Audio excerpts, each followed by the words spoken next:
Buenos días, chicos, ¿qué tal? ¿Cómo están?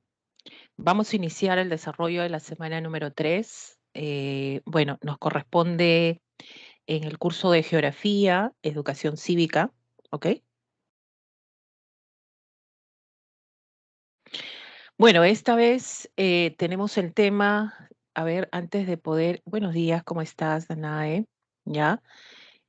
Vamos a desarrollar, ya entrar, dejamos un poco lo que es cartografía, líneas imaginarias.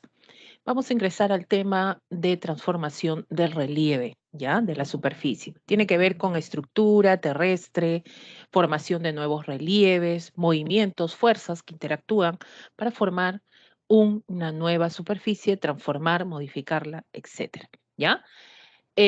Chicos, por favor, si me pueden confirmar si estoy compartiendo pantalla, si se escucha bien. A ver, el audio sobre todo, que es más importante. Primero, si se escucha bien, si se está compartiendo pantalla, a ver si me pueden confirmar eso, por favor. Si estamos ahí, si no me responden, quiere decir que no me están escuchando o simplemente, a ver, está pausado algo. Vamos a ver si se escucha. Estamos compartiendo pantalla, por favor.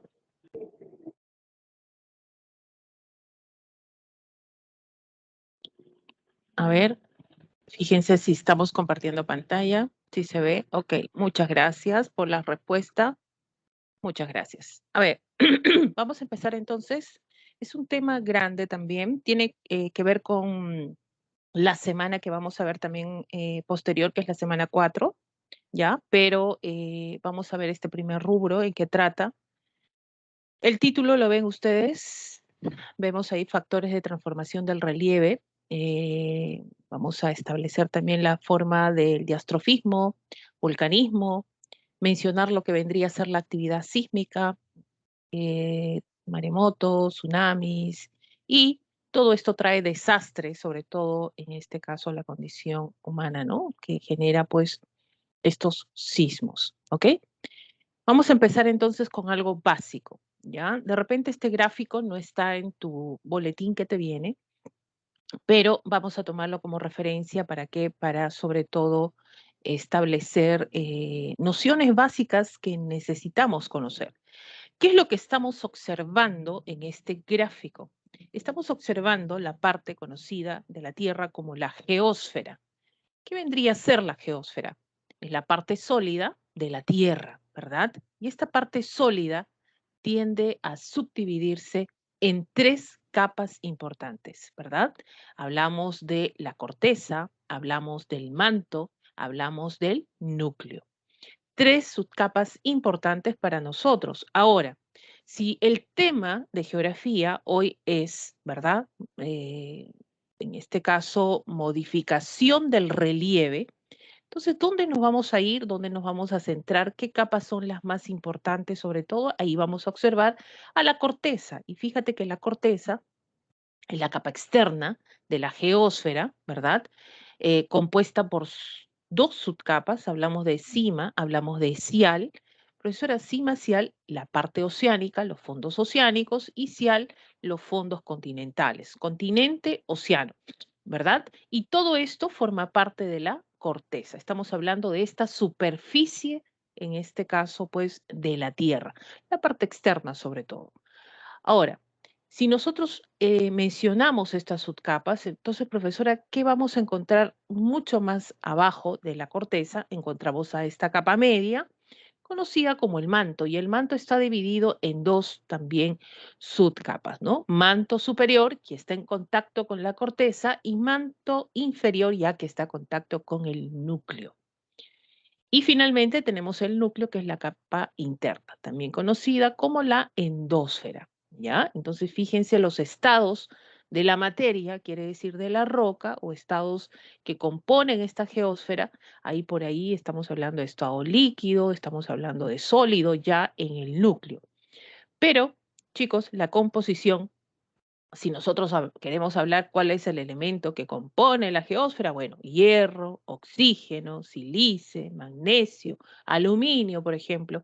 Porque cuando hablamos de cima, ¿no? Hablamos de sílice de magnesio. Cuando hablamos de sial, hablamos de sílice de aluminio, ¿no? Son elementos importantes que vamos a destacar. Ahora, ante esto, profesora, ¿qué tenemos que recordar de esto? Las tres subcapas son básicas que hay que recordar, hay que saber dónde nos ubicamos, dónde se generan estas transformaciones. Por lo tanto, la primera capa es importante y dentro del manto superior, fíjense qué subcapa estamos encontrando. Una pequeña subcapa, fíjense que ya está en contacto con quién, está en contacto con la corteza. Y acá hay una especie de, si ustedes pueden observar en el gráfico, una especie de capita que no tiene el color ni de la zona continental ni de la zona oceánica, ¿no? Estamos hablando de las placas tectónicas, entonces, que están sobre estos elementos importantes, ¿no? Que nosotros podríamos ubicarlo de esa manera. En la astenosfera, chicos, ya, en manto superior, vamos a encontrar elementos importantes, fuerzas que van a interactuar y van a generar, tener consecuencias en la parte externa de la superficie. En esta astenosfera vamos a determinar el estado conocido como el estado plástico magmático. Entonces, profesora, ¿qué es eso? Magma, ¿ya? Este magma que va a estar ubicado en la astenosfera, que genera, sobre todo en esta subcapa, se va a generar estos movimientos y estas presiones y estas actividades finalmente que van a tener consecuencia en la parte externa. Y uno se pregunta, profesora, ¿cuáles son esas consecuencias? Formación de montañas, formación de cordilleras, estamos hablando de plegamientos, fracturas en la corteza, desplazamientos, compensaciones, etcétera, tanto en la zona continental como en la parte oceánica, porque todos estos dos elementos que conforman lo que nosotros denominamos como la corteza, ¿ya? Como la corteza. Muy bien, chicos, hay un parámetro importante, ¿no? Dicen que cuando nos vamos al centro de la Tierra, ¿qué pasa con la temperatura? A ver, díganme ustedes, ¿qué pasará si yo me voy al centro de la Tierra? ¿Qué pasa con la temperatura? ¿Aumenta o disminuye? ¿No? A ver, ¿has encontrado ese elemento, ese datito? A ver qué pasa, profesor. Yo me quiero ir al centro de la Tierra. ¿Qué voy a sentir? ¿Más calor o más frío? Justamente ahí me está diciendo Cintia Guillermina, me dice, profesora, va a aumentar la temperatura. Eso es correcto. Muy bien, aumenta la temperatura. Si me voy al centro, hay que recordar esto, ¿ya? Aumenta la densidad. Quiere decir que la compactación de la roca es mayor, ¿no? Si tú quieres escarbar a un nivel de la superficie externa, va a ser fácil, escarbas, escarbas, escarbas. De 5 kilómetros, a partir de ahí ya estamos sintiendo que la roca es más dura, más compacta, mayor densidad, ¿ya? Y también se genera mayor presión, ¿no? Entonces vamos a encontrar estos elementos importantes. Por lo tanto, tenemos corteza, tenemos manto y tenemos núcleo. Ahora sí, una vez que hemos distinguido estas pequeñas subdivisiones de la geósfera y hemos mencionado a la llamada astenosfera, que cumple un papel importante en todo lo que vamos a ver en la semana 3, vamos al tema. Factores de transformación del relieve, ¿no?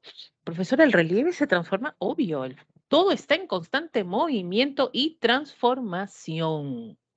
Estamos hablando de la geodinámica terrestre, geotierra, dinámica, interacción, que es una rama de la geología, ¿no? Esta disciplina, la geodinámica. Porque la geología, no te olvides, es una ciencia, ¿no? Esta ciencia que tiende a estudiar la composición, la estructura, en este caso la interacción de la superficie en el planeta, ¿no? Y la composición también. Y esto a lo largo del tiempo, cómo ha ido evolucionando.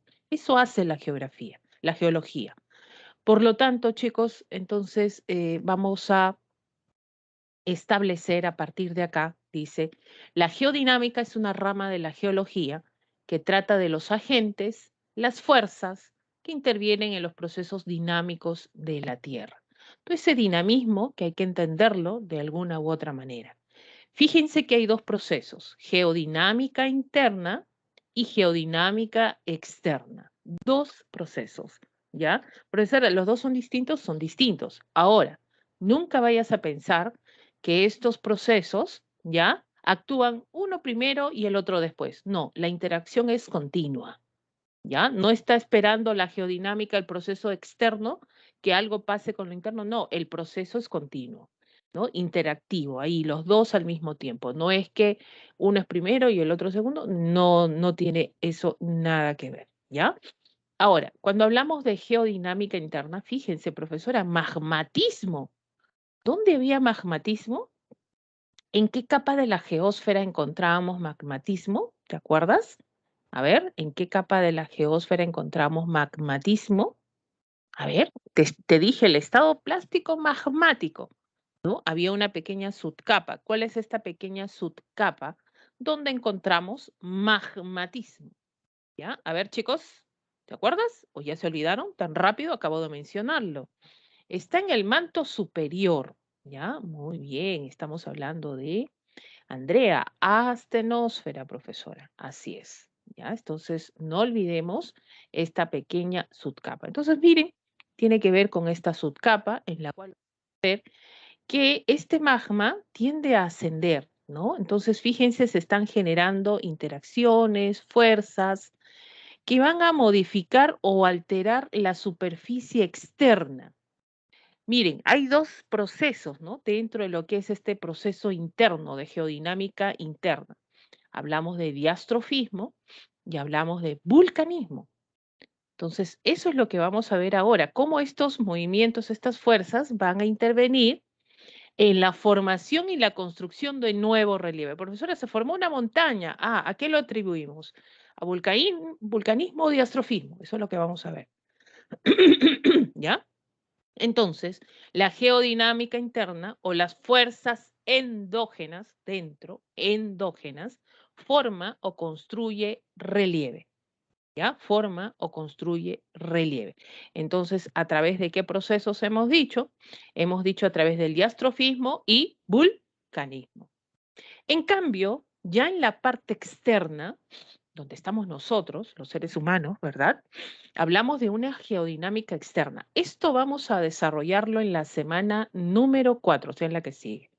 Entonces, tú para conocer lo que es geodinámica externa, tienes que saber que también qué cosa es la geodinámica interna, ¿ya?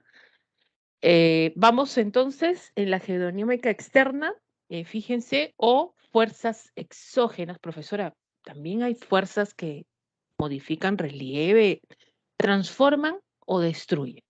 Eso hacen lo que tenemos en la parte externa de la corteza, de la geósfera, donde vamos a encontrar elementos, sobre todo geográficos, atmosféricos, ¿no? Estamos hablando elementos geológicos que van a determinar la formación, la transformación, perdón, la transformación y destrucción del relieve.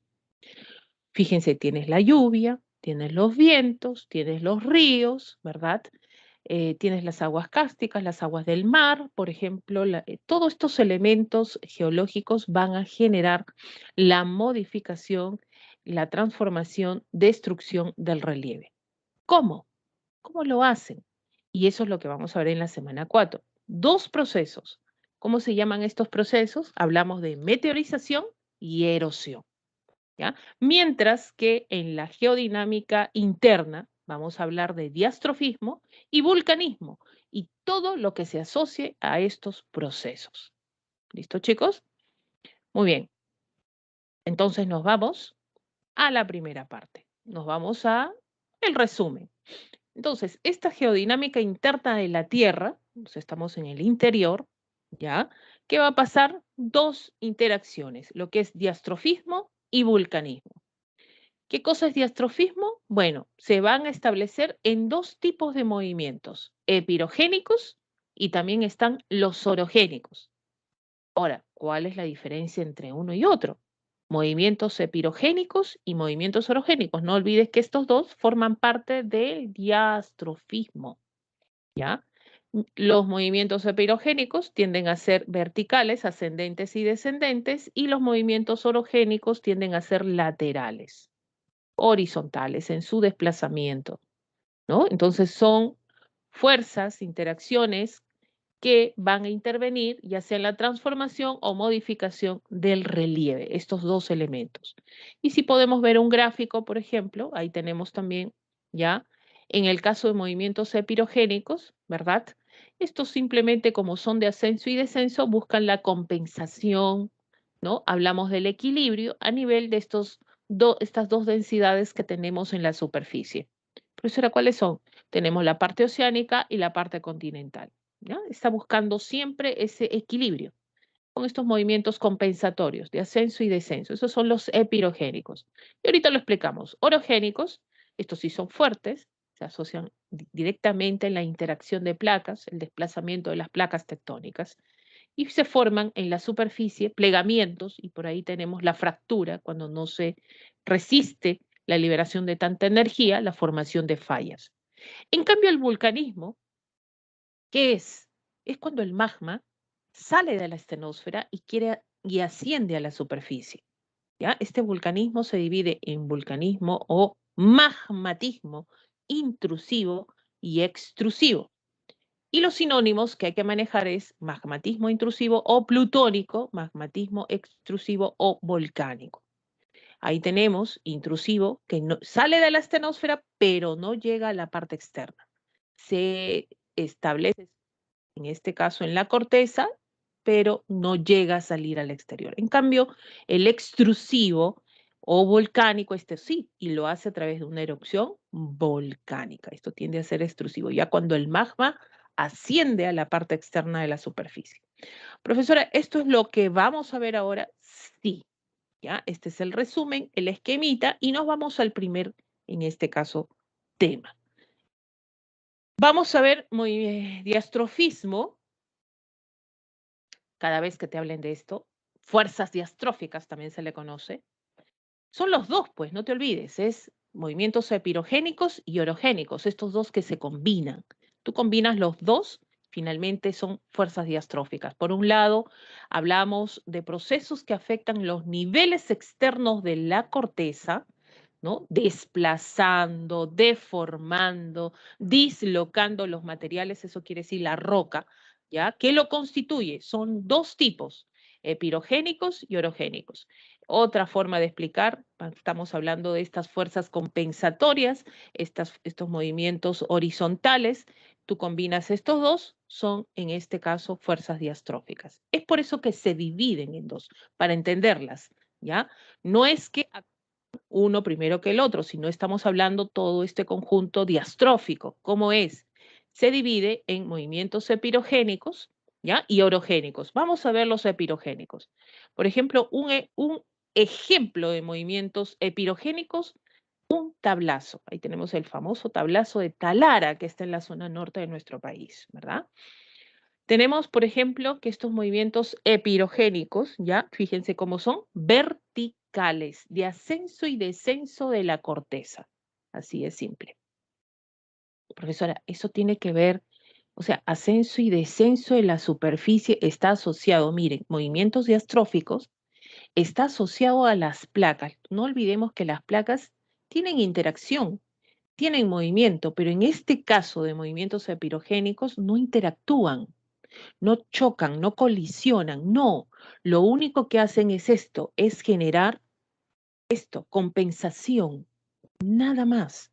Algo que tú no vas a sentir, algo que tú no vas a, en este caso, percibir, ¿ya? Y eso se da por miles de años, ¿no? Un tablazo no se forma de acá a un mes, profesora, voy a ver el tablazo, cómo se formó. No, son movimientos tan lentos, ¿ya? Que los vamos a ver conforme pasen muchos, muchos años, ¿ya?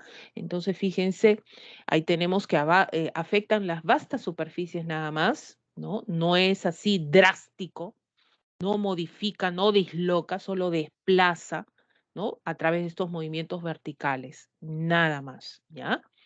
Son lentos y sostenidos.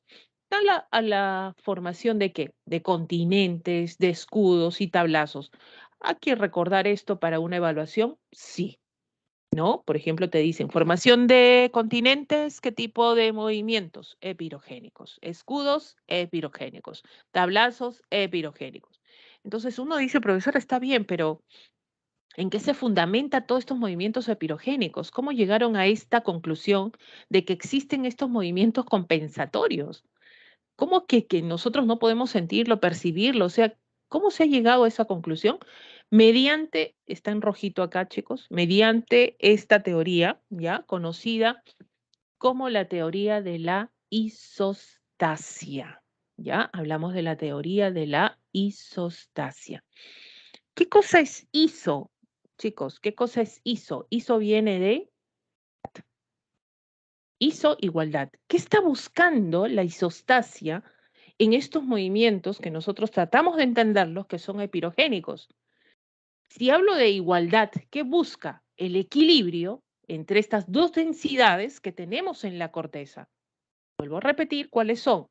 Está la parte oceánica y la parte continental. ¿Ya? Entonces estamos viendo sobre todo esta teoría basada en qué, dicen, nos hemos basado en esto, en el famoso principio de Arquímedes, ¿no? Ustedes lo habrán escuchado, la diferenciación de densidades, donde se habla que todo cuerpo, fíjense, tenemos ahí una bandejita de agua y un cuerpo menor que no tiene, bueno, acá sí se nota la diferencia de densidades, todo cuerpo sumergido dentro de un fluido experimenta una fuerza ascendente llamada empuje, equivalente al peso del fluido desalojado por el cuerpo. Profesora, ¿cómo es eso, profesora? A ver, mire, si nosotros tenemos, ¿ya? Si nosotros tenemos esta diferenciación de densidades, vamos a tener en cuenta esto. ¿Qué significa? Por ejemplo, acá tienes, ya, vamos a aumentar un poquito esto, acá tienes este elemento sólido, por ejemplo, que tiene menor, es de menor peso, ¿verdad? Y la cantidad de agua es mayor y no se asemeja o no es igual al peso de este elemento sólido. Por ejemplo, tenemos a sumergir como lo sumergimos y a la hora de sumergir, ¿qué va a pasar? Tú lo sumerges con una fuerza, ejerces movimientos verticales, pero ¿qué sucede? Por la diferenciación de densidades va a haber un empuje, aparte de, en este caso, de la base. Ese empuje es la fuerza, ¿no? Finalmente, ¿qué hace que este cuerpo, al tener menor densidad y sobre todo, tenga a flotar a nivel de la superficie, ¿no? Entonces ahí se establece, siempre va a haber ese empuje, ¿no? Justamente lo establece Arquímedes y tiende a flotar este elemento. Para nosotros tener que este elemento sólido finalmente se establezca o se quede en la base, ¿no? Tiene que tener mayor peso, ¿no? Entonces ahí el empuje tiende a ser menor, cosa que ya se queda en la base. Eso es lo que dice Arquímedes y de esto es lo que habla la teoría de la isostasia. Es la condición de equilibrio que presenta la superficie terrestre. No olvidemos esta palabrita, equilibrio, ¿ya? Debido a la diferenciación de densidades de sus partes y está fundamentada en el principio de Arquímedes. Miren ahí, fíjense la formación de esta cordillera. Esta cordillera, fíjense, es, profesora, esto debe pesar, imagínense el peso que tiene esta cordillera, ¿ya? Hablamos de millones de toneladas. Eso significa que va a generar un empuje, ¿no? Un empuje, en este caso a la parte más baja. Eso significa que por otro lado el empuje va a ser menor, pero en la parte más contundente, el plegamiento más fuerte de la cordillera va a ser mayor. Por lo tanto, todo empuje siempre va a haber una reacción, ¿no? Entonces ahí genera un proceso de, como tiene mayor peso, así como viste la esponjita, se va a la base, ¿no? Se hunde un poco más. Y el empuje es menor. Ahora, pasa el tiempo, ¿qué va a pasar? Eso tú no lo ves, ¿no? Tú no vas a ver esto, no lo vas a sentir, sino va a haber el cambio, ¿no? Conforme pasa el tiempo. ¿Qué va a pasar acá, chicos? Fíjense, hay procesos erosivos externos. Es por eso que te digo que esto no pasa primero solo exclusivamente por la geodinámica interna. O sea, van a haber elementos externos que van a erosionar los materiales de esta cordillera. Entonces, ¿qué sucede? Fíjense, ya está perdiendo peso. Y al perder peso, ¿qué sucede? El empuje va a ser mayor. Y por otro lado, en este caso hay hundimiento porque por acá también se está, en este caso, erosionando y genera un empuje contrario, ¿no? Vemos ahí que se está generando ya el empuje y por lo tanto, ¿ya? Que está buscando siempre esta isostasia, al final de todo, está buscando el equilibrio. Entonces dice, la recuperación se distribuye regionalmente, por lo que no se produce grandes saltos laterales. Eso quiere decir, finalmente, que está generando esa compensación. ¿Ya? Esto es lo que está determinando lo que es la teoría de la isostasia. Es por eso que nosotros podemos decir, ya, vamos a decir acá, regresamos a este gráfico, donde también nosotros podemos hablar del tablazo. Fíjense, el tablazo de Talara, ya estamos hablando en la zona norte. Los tablazos, han escuchado de Máncora, tablazo de Ica. Fíjense, los tablazos están asociados a las zonas costeras, litoral costero. Entonces uno se pregunta, ¿pero qué, profesora? Yo no puedo encontrar un tablazo en la zona andina, de repente en la zona. No, porque los tablazos, ¿qué han sido antes? Terrazas marinas, ¿ya? Estas terrazas que han estado acá en la parte, en este caso, profunda, ¿no? Si nosotros hablamos, este es el nivel del mar. Entonces, estas terrazas, estas plataformas han estado acá en los fondos marinos. Entonces, uno se pregunta, ¿cómo se llegaron a formar estos tablazos? ¿No? Se llegaron a formar, ¿no? Estas terrazas marinas, ¿no? Se llegaron a formar primero por depositación de sedimentos. Entonces, como ha habido depositación de sedimentos, ¿qué ha pasado, chicos? Ha pasado que estos se han depositado, conforme se ha ido depositando, han ejercido más presión. Fíjense por qué, porque está cambiando la estructura de esta terraza, va ascendiendo, y por lo tanto el peso es mayor, la diferenciación de densidades se da y se genera, en este caso, pues que el mar también tenga que retirarse porque hay mayor, ¿qué cosa? Depositación. Esto va a generar que estamos empujando también, ¿ya? Hay un empuje por lo tanto, y esta depositación, esta terraza está ascendiendo a la parte, en este caso, continental. Si nosotros vemos el gráfico, ¿ya? Si nosotros vemos el gráfico, estos tablazos, fíjense que tienen una cierta, en este caso, altura de depositación de sedimentos, ¿ya? Profesor, ¿estos tablazos continúan en ascenso? Sí, continúan en ascenso y por lo tanto tenemos ahí el tablazo más alto y más antiguo que tiene el Perú, es Máncora, ¿no? Dicen que el más reciente, que está recién levantándose ahí a la zona costera, es el gran tablazo de Ica, ¿ya? Y también, ¿qué es lo que vamos a asociar a movimientos epirogénicos? Ojo, es la formación continentes. Entonces uno se pregunta, profesora, ¿formación de continentes? Claro, profesor, pero los continentes son grandes. No, lo que sucede es que hay una teoría conocida como la deriva continental. Y en la deriva continental no es lo que somos hoy en día, ¿no? Estos 5 continentes, incluido la Antártida, que tenemos ahí, sería uno más, no es que existieron así como están hoy en día, ¿no? Formaron una gran masa continental y alrededor de esta masa continental que había agua, o sea, océano. Así se formó la famosa Pangea, ¿no? ¿Te acuerdas? La famosa Pangea. Entonces, emergió, surgió, ¿no? Ha habido sedimentación interna y de pronto surge, ¿ya? Surge, emerge. Entonces estamos hablando de la formación continental. Luego sabemos que esto se va a dividir en Gondwana, ¿verdad? Estamos en la Eurasia, Gondwana, y finalmente viene la distribución y desplazamiento de continentes, que ahí ya es otra teoría. ¿Ya? Pero en un primer momento, el inicio de la formación de los continentes ha sido así, esta gran masa rocosa que emergió y finalmente tenemos la formación, en este caso, de los continentes, ¿ya? Y también se habla de quién, ahí también se está hablando de los escudos. Miren, les puse una foto, esto es el escudo guyanés. El escudo es una gran masa rocosa que generalmente los escudos están en las zonas de los centros, de las zonas centrales continentales, ¿no? Está constituida por rocas que no han sido tocadas por el mar, ¿no? Son las más antiguas por eso. están formados por rocas más antiguas y están, en este caso, emergiendo, ¿no? Con estos movimientos hacia arriba, si han sido y no han cambiado su estructura, y en este caso, conformada por las rocas más antiguas en la formación de la corteza terrestre. Existe el escudo guyanés, tenemos el escudo brasilero, el escudo canadiense, en África, por ejemplo, que cada una de estas superficies continentales presenta este tipo de estructura, ¿ya? Muy bien, chicos, hasta ahí movimientos epirogénicos. ¿Alguna pregunta? A ver, ¿alguna pregunta, movimientos epirogénicos, para pasar a algo que de repente ya has escuchado, los movimientos orogénicos? A ver, ¿alguna pregunta de movimientos epirogénicos? Entonces, seguimos, ¿ya?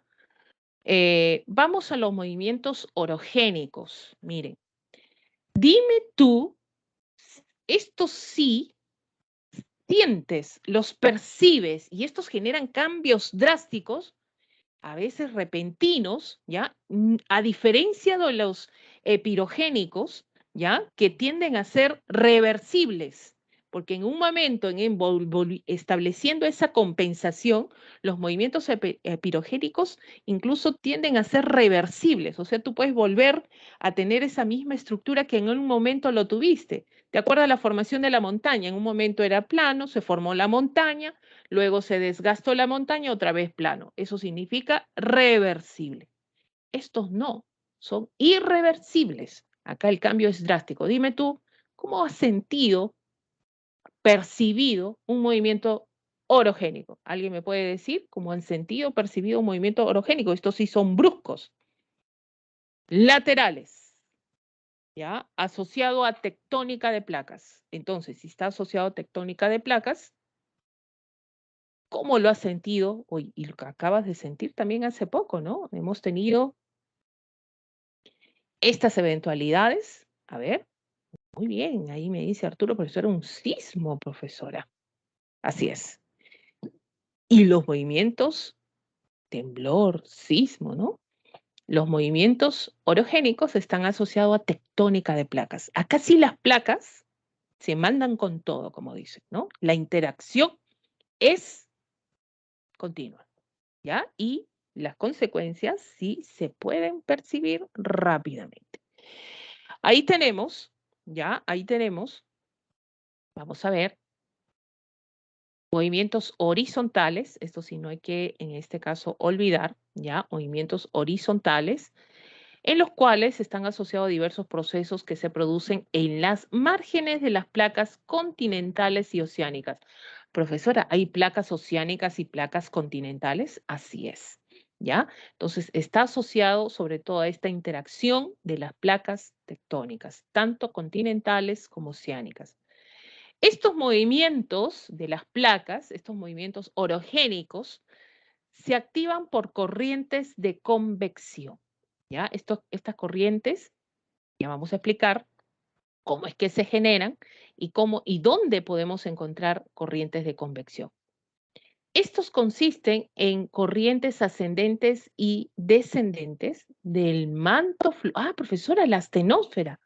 Así es, ¿ya? No te olvides, por eso que te dije que te acuerdes esto siempre, el manto fluido, o estamos hablando de la astenósfera, esta pequeña subcapa que está ubicada en el manto superior, o también el manto fluido. Entonces, los movimientos orogénicos generan grandes cambios que se traducen en deformaciones y desplazamientos fuertes. Fíjense qué ha pasado acá. Se forman los llamados plegamientos. Fíjense estas fuerzas cómo interactúan de manera, en este caso, lateral. Y tienes ahí, da lugar a la formación de plegamientos, fallas, fosas marinas, etc. Está fundamentada en la teoría de la tectónica de placas. ¿Qué hemos dicho de los movimientos epirogénicos? ¿Cuál es su fundamento? ¿Te acuerdas? A ver, ¿me han escuchado o no me han escuchado? A ver, ¿en qué se fundamenta los movimientos epirogénicos? ¿Te acuerdas, chicos? Los dije, incluso explicamos, ¿no? Ahí, la diferenciación de densidades, ¿te acuerdas? ¿En qué se fundamentan los movimientos epirogénicos? Los que acabamos de ver, no estos, ¿ya? A ver, ¿en qué se fundamentaban los movimientos epirogénicos?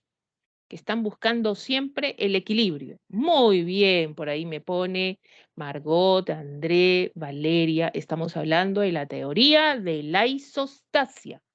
Tú para explicar movimientos, tú para explicar fuerzas necesitas un fundamento.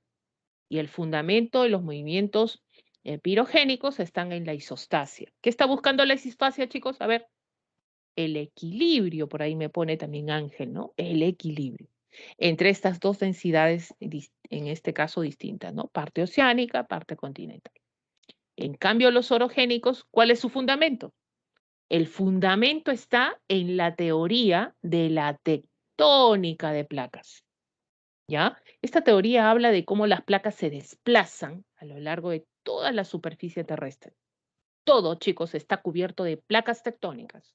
Todo, absolutamente todo. Parte oceánica, parte continental. Profesor, no hay un espacio chiquito donde no haya placas. Todo está cubierto. ¿Ya? Y vamos a tener esta interacción continua. Fíjense, esto es distinto. ¿Ya? Fíjense que el desplazamiento es también lateral, tienden a colisionar.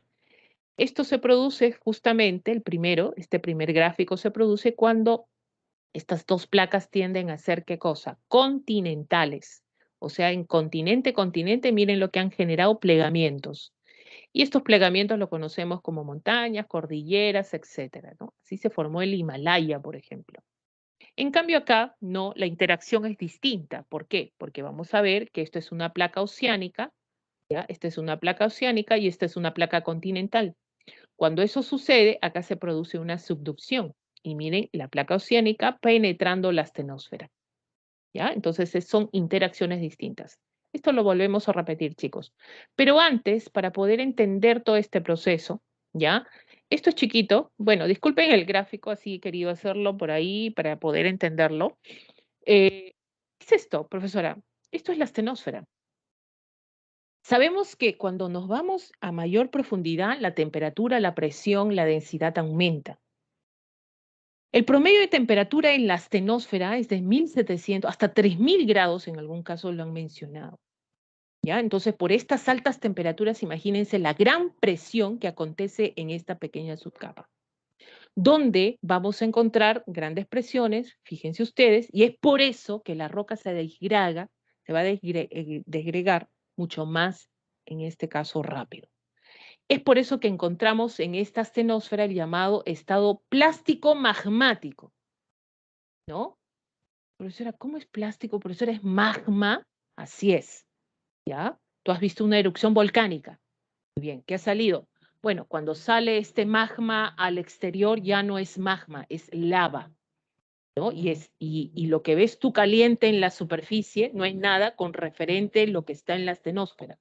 Entonces, magmático no significa líquido, no significa sólido. Líquido como el agua, la lava no lo has visto líquido, la lava no es como, en este caso, como la piedra, sólido.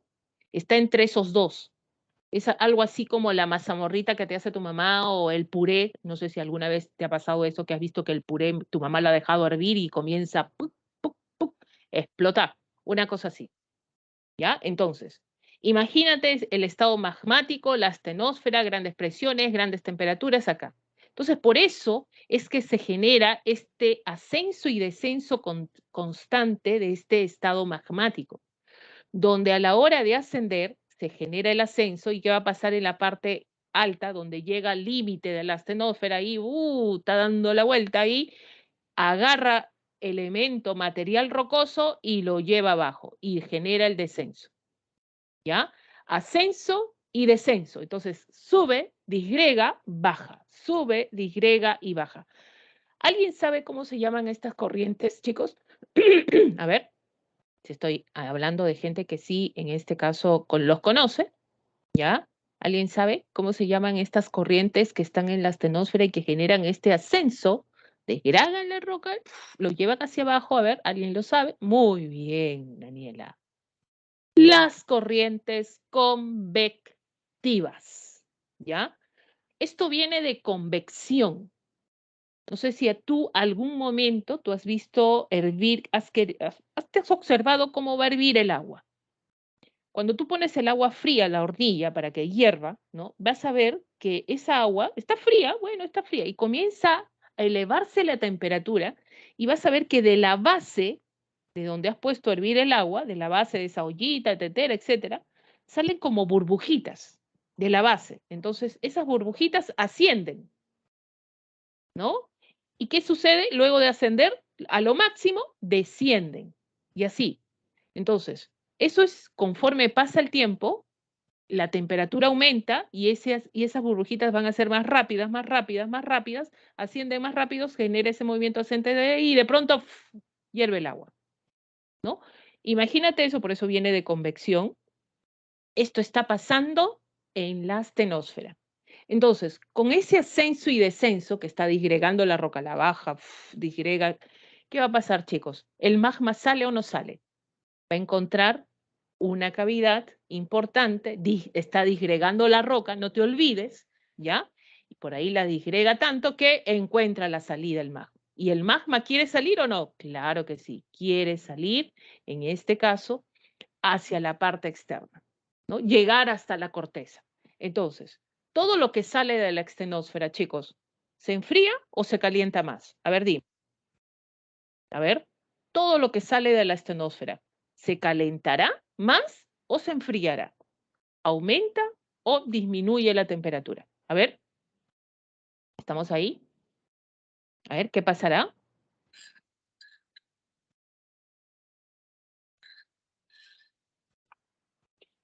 Claro, claro, pues se enfría, ¿no? Estamos hablando que tiende a enfriarse. Entonces, si tiende a enfriarse, ¿qué va a pasar? El magma se solidifica también. Y miren lo que ha formado, lo que tú ves ahí, estas grandes baldosas a lo que nosotros conocemos como las placas tectónicas. Profesor, entonces las placas se han formado por la solidificación del magma, así es, son como grandes baldosas que están así en la astenosfera, ¿ya? Así, ¿no? Estas pequeñas que están recubriendo toda la superficie de la Tierra. Y es por eso, chicos, que estas placas interactúan. Y cuando interactúan, generan consecuencias donde estamos nosotros, en la corteza externa. Lo que te acabo de explicar es una teoría conocida como la teoría de las corrientes convectivas, que te explican cómo se formaron las placas y por qué generan este movimiento las placas. Las placas dice que se desplazan pues 5 centímetros, 1 centímetro, dependiendo de la ubicación también en la Tierra, ¿ya? Al año. ¿Ya? Tienden a desplazarse y generar estas eventualidades y formación de nuevos relieves, estructuras nuevas en nuestra superficie terrestre. Por ejemplo, el desplazamiento de estas dos placas que tú ves cómo es en sentido contrario. ¿Ya? Entonces, esto va a seguir saliendo el magma, ¿no? Porque el magma siempre va a salir. Profesora, entonces, ¿quién mueve las placas? Las corrientes convectivas están generando ese desplazamiento de las placas tectónicas. ¿Ya, chicos? Muy bien, ahí tenemos. Entonces, ya vamos a la parte segunda. Profesora, ¿esto tiene que ver todo con movimientos orogénicos? Sí, acuérdate, todo lo que tenga que ver con interacción de placas. Díganme ustedes, chicos, por favor, escríbanme ahí en el chat, ¿ya? Díganme cuáles son las dos placas que están ubicadas en nuestro sector. No, ya está solidificado, André. Está solidificado. No te olvides que todo lo que sale de la estenosfera ya, eso ha sido solidificado a través de miles y miles de años, ¿ya? Miles y miles de años. Es una pequeña estructura y encima estamos pues ahí la parte oceánica y la parte continental. Es por eso que sentimos mucho cuando interactúan.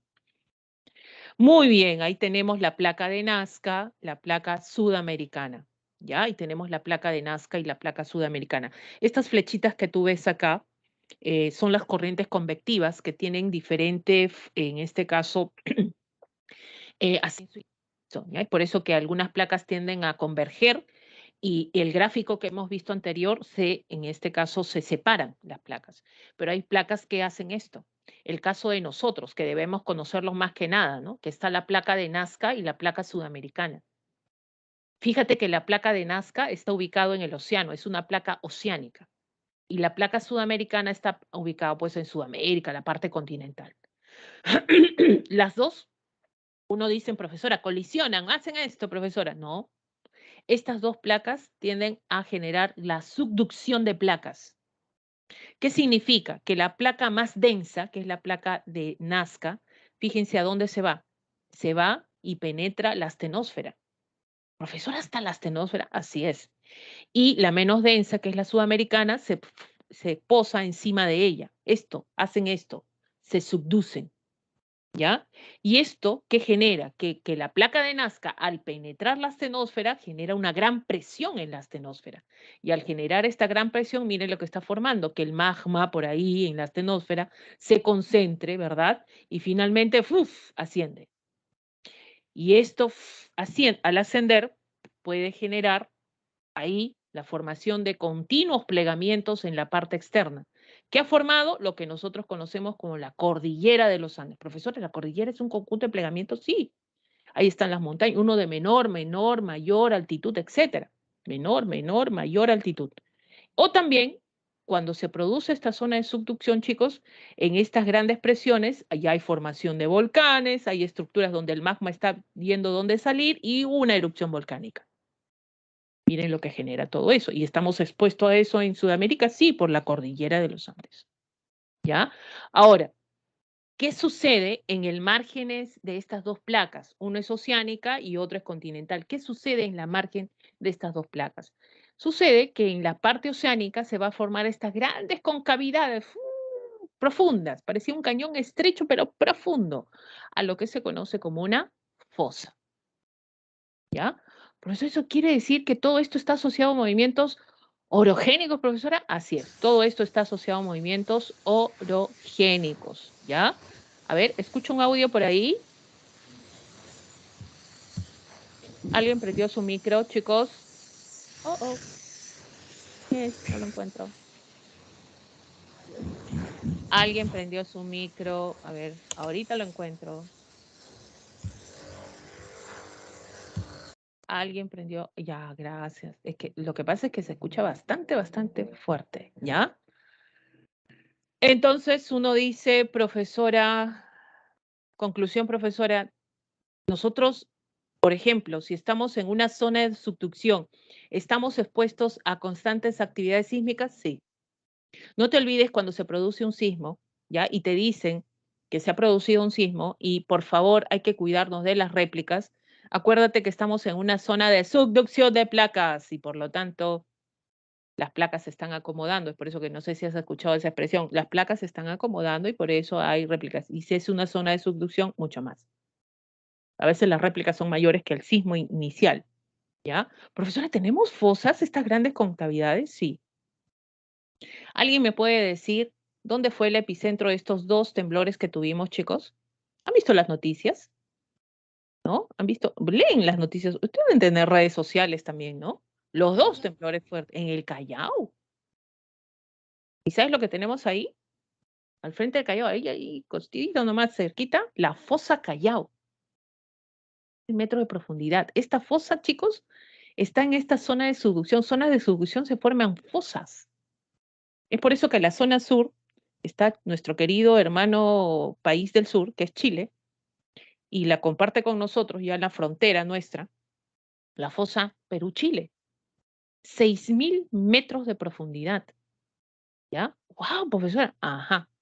Entonces, no olvidemos que estas tienden a activarse, ¿ya? Se desplazan estas estructuras que como están despejadas así las fosas, cuando hay esta subducción de placas vienen a hacer a rozar también, ¿no? Y generan esta activación de liberación de energía. Y todo asociado a las placas tectónicas de todas maneras. Entonces, ¿qué hemos visto, chicos? Zona de subducción, no olvidemos. Hemos visto ¿qué cosa? Hemos visto movimientos orogénicos, fallas, ¿ya? Fosas. Estamos hablando de formación de cordilleras, montañas, por ejemplo. Entonces, para completar un poquito esto, ¿qué podemos decir nosotros? ¿Ya? Nosotros podemos decir lo siguiente, ¿no? Hablamos de, por ejemplo, si ustedes observan, si me están observando, chicos, la superficie de la Tierra es esto, pues, ¿no? Para dar otro ejemplo. ¿Pero será qué es eso? Es así. Plástica moldeable. Imagínate que no fuera plástica moldeable la superficie y a la mínima liberación de energía, esto se rompe como una galletita de soda. Pero no, gracias a esa plasticidad y a que es moldeable, ¿qué sucede? Pues bueno, va a resistir liberación de energía. Ejercemos, miren, esto es una superficie plana, vamos a ejercer lo que acabamos de ver en el gráfico, ¿no? Hablamos de movimientos laterales y ¿qué genera esto? Movimientos laterales, mira. ¿Qué es esto, profesora? Estos son hundimientos, levantamientos de la superficie. ¿Qué se ha formado? Los plegamientos, ¿ya? Ahí tenemos la formación de plegamientos, la parte alta anticlinal, la parte baja, en este caso, pues, sinclinal, por ejemplo, ¿ya?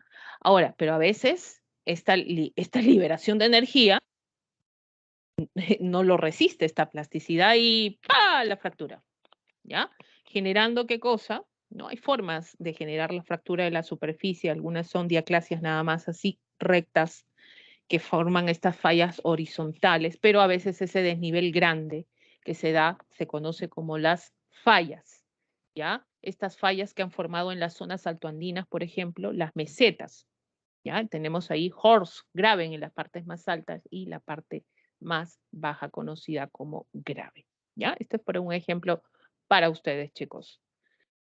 Entonces, vamos a fundamentar esta teoría. Ya podemos leer esto y decir, profesora, ya sé qué cosa es la astenosfera, dónde se ubica, que estamos hablando de la interacción de las placas, esta teoría fundamentada por Harry Hess, Tuso Wilson, Morgan Beer. Cada uno planteaba algo distinto, finalmente se juntan y establecen esta teoría de tectónica de placas, que es el fundamento de los movimientos orogénicos, ¿ya? Dice, dado que las placas se desplazan por la superficie finita de la Tierra, estas interaccionan unas con otras a lo largo de sus fronteras o límites, provocando deformaciones en la corteza o litosfera de la Tierra. Si ustedes pueden observar, chicos, el desplazamiento de de las placas tectónicas en toda la superficie es distinta. Profesora, ¿cómo lo ve? Por las flechitas que tú observas en este mapa, ¿ya? Por ejemplo, la placa sudamericana, miren la flechita con la placa de Nazca, entonces es una zona de subducción, porque esto es una placa oceánica y esto es una placa continental. Está la placa de Pacífico. Miren, acá se da una interacción distinta, porque las placas van a desplazarse en sentido contrario, ¿no? Igual en la zona del Atlántico también tienes la placa sudamericana, ahí la zona central donde pasó el terremoto de Haití, ¿no? La placa del Caribe, la placa de Cocos, la placa del Pacífico, ¿ya? La norteamericana, la placa africana, euroasiática, ¿no? Tenemos en este caso arábica, por ahí también está la índica. Tenemos ahí la placa filipina. Pobre Japón. Japón está entre tres placas, ¿ya? El pobre pues ha recibido actividad sísmica constante. Profesora, qué casualidad. Japón. Esto es todo el Pacífico, profesora. Ajá, acá se ubica en este sector, ¿ya? Las fosas, en este caso, más profundas en el mundo. ¿Alguien la sabe? Son consideradas las fosas más profundas en el mundo, ¿no? La profundidad es de 11.000 metros bajo el nivel del mar. ¿Alguien sabe el nombre? Las Marianas, muy bien, Arturo, ¿ya? Uy, qué casualidad, ¿no? En esta zona del Pacífico.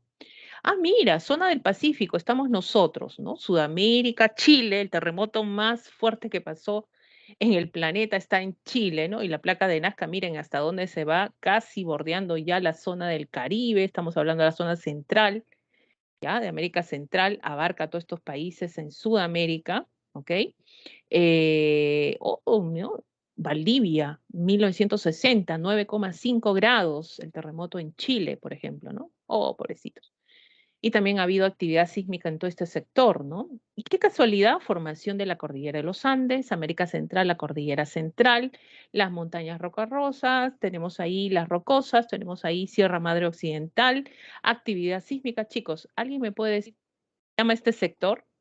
Donde hay formación, ¿ya? Formación de cordilleras, mucha actividad sísmica, formación de fosas, ¿no? Volcanes en toda esta zona. ¿Cómo se llama este sector, chicos? Lo conocen ustedes, ¿ya? Y debemos conocerlo porque nos ubicamos en este sector de gran actividad de placas. Y en la mayoría de las placas, en todo el sector que acabo de mencionar, son placas de subducción, ¿ya? Entonces, o de divergencia también que se manifiesta. ¿Cómo se llama este sector, chicos? Tiene que ver con mucha actividad sísmica, presencia de volcanes, presencia de cordilleras, fosas. Hablamos del cinturón del fuego del Pacífico. Muy bien, chicos. Andrés, perdón, Ariana, Daniela, en este caso me responde. Profesor, así es, cinturón del fuego del Pacífico. Si nosotros vemos, hay mucha interacción constante, sobre todo en este caso de esta interacción de placas. ¿Cómo se mueven las placas? Están así. Los tipos de límites de placas tectónicas. Límite convergente destructivo, ¿ya? Profesora, convergente destructivo, o sea, va a formar un nuevo relieve. Se produce, miren, quiero que se den cuenta cómo es el desplazamiento de las flechitas. El desplazamiento de las flechitas es el mismo, si se dan cuenta, ¿no? Profesora, van a chocar las placas, van a chocar, qué miedo. Sí, pues hay consecuencias graves con eso, ¿ya? Se produce de dos maneras, subducción y abducción. Subducción acabamos de verlo con ¿qué? Con estas dos placas, ¿no? La placa oceánica y la placa sudamericana. ¿Te acuerdas? ¿Ya? Ah, profesora, ¿dónde estoy yo? Acuérdate de eso. Entonces, esto es subducción, esto es convergencia. ¿Ya? Pero subducción específicamente, ¿por qué? ¿Cuándo es subducción? Cuando se genera la interacción de una placa oceánica y una placa continental. Se subducen, ¿ya? Miren que están penetrando la astenosfera y finalmente la presión y genera esta expresión de recurrencia y resultado en la parte externa en formación de cordilleras, formación de volcanes, erupciones volcánicas, etc. O movimientos también, en este caso, sísmicos, ¿ya? Ahora, en cambio, chicos, la abducción, fíjense, el desplazamiento también hace así lateral. Profesora, ¿van a colisionar? Así es, pero acá ya son dos placas continentales. Continental, continental. Entonces acá se produce la abducción. Por ejemplo, acá se ha formado de esta forma, se ha generado ¿quién? En este caso, el Himalaya. ¿Ya? El Himalaya. Esto es abducción.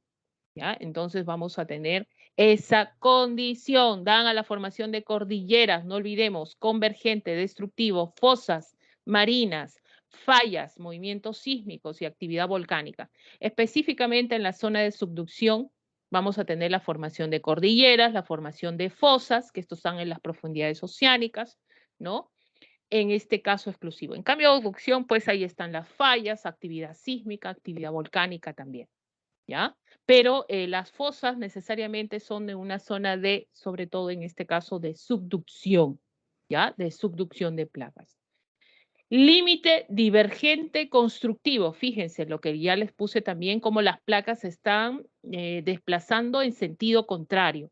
Y en este desplazamiento de sentido contrario, ¿quién quiere salir? ¿Quién quiere salir? El magma de la astenosfera. Y ha formado como una especie de cono a lo que se conoce como Rift Valley. Y es ahí donde sale y finalmente, ya en la parte externa, ¿qué sucede? Fíjense, está formando una nueva estructura, ¿no? Profesora, esto, volcanes, cordilleras, montañas, sí, y esto lo hace en los fondos oceánicos, o sea, ¿esto qué significa? Un límite divergente con es cuando estas dos placas son oceánicas. Profesora, entonces acá se ha formado una cordillera submarina, profesora, en una zona divergente. Sí, pero esta cordillera submarina tiene un nombre, se conoce como dorsal. ¿Ya? Esta zona también se le conoce como zona de abducción. ¿Ya? Zona de abducción. Genera la nueva litosfera oceánica. Ahí están las dorsales, Valle del Río, movimientos, en este caso también hay movimientos sísmicos, no es que no exista movimiento sísmico. A ver, chicos, según el mapa que está ahí, según las flechitas, díganme ustedes dónde pueden haber dorsales. A ver, ¿dónde pueden haber dorsales? A ver, ¿dónde pueden haber dorsales, chicos, según el mapita observado? ¿Entre qué placa y qué placa?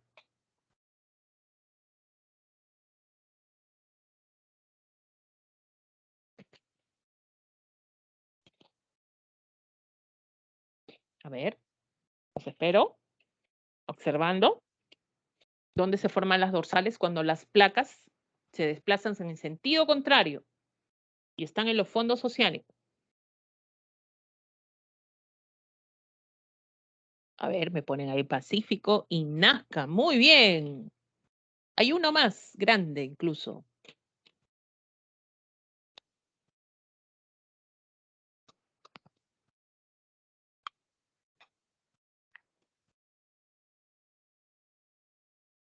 Muy bien, chicos. Oye, no les vaya a venir una pregunta así, que te pongan un mapa y simplemente por las flechitas, ¿ya? Por las flechitas que te ponen, tú tengas a decir si es una zona de subducción o abducción, una zona de divergencia de placas. Ojo, ¿ya? Muy bien, chicos. Ahí está la famosa dorsal de Nazca, entre la placa del Pacífico y la placa de Nazca, ¿ya? Esto en los fondos oceánicos, fíjense, todo eso es el Océano Pacífico. Y en este sector tenemos la gran, en este caso, dorsal del Atlántico, ¿no? Que se divide en norte, meso, y en la zona, en este caso, también sur, ¿ya? Es de gran estructura, por ejemplo. ¿Esto referente a qué? Al límite divergente constructivo, no olvidemos, ¿ya? Esto vendría a ser límite divergente constructivo. El límite transformante está asociado más que nada a estas placas que se desplazan de manera, en este caso, lateral. Fíjate que no colisionan, ¿ya? Entonces, es también conocido como límite transformante, límite neutro, no se crea ni se destruye la litosfera. Y las placas se desplazan de manera, en este caso, lateral, ¿ya? Y dan origen a fallas, ¿ya? Fallas, ahí está la famosa falla de San Andrés, por ejemplo, que tiene como origen esto, o sea, las placas no hacen esto, sino es de forma lateral así, ¿ya? Entonces esto va desplazándose. Algunos tienen desnivel, las fallas tienen esto, pero algunos no. La falla de San Andrés simplemente es así, está rozando continuamente, ¿no? Y desgastando también, ¿no? En ese roce. Y movimientos, de todas maneras, movimientos sísmicos, ¿no? En este sentido, ¿ya? Estamos hablando en esta condición. A ver, chicos, miren, vamos en este caso a poner un video pequeñito, ¿ya? Vamos a poner un video pequeñito para ustedes, para completar este tema sobre todo, ¿ya? Y me dicen si estoy compartiendo el material, ¿ya? Si estoy compartiendo el material.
A ver, chicos, me avisan si están escuchando Aunque por el parezca chat. que la superficie de la Tierra es muy estática, en realidad se mueve. El aumento y la disminución del calor en el interior de la Tierra provocan corrientes de convección.